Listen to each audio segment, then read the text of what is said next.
नवरंगपुर जिला टापुकांटे धूमधाम रे पालन कराଯାଇଛି ब्लॉक स्तरीय सांस्कृतिक मंडे।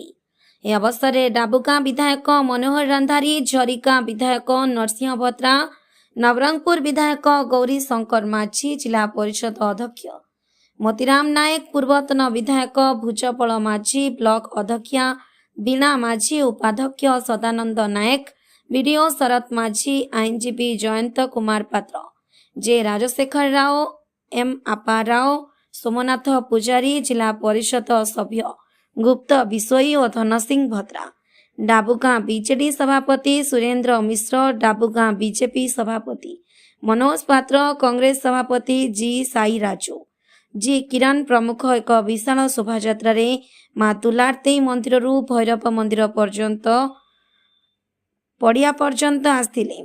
भैरव मंदिर पड़िया एक सभा और सांस्कृतिक कार्यक्रम अनुष्ठित होइतिला। नवरंगपुर जिलारू प्रियदर्शनी पात्रंक रिपोर्ट, प्रयाग खबर।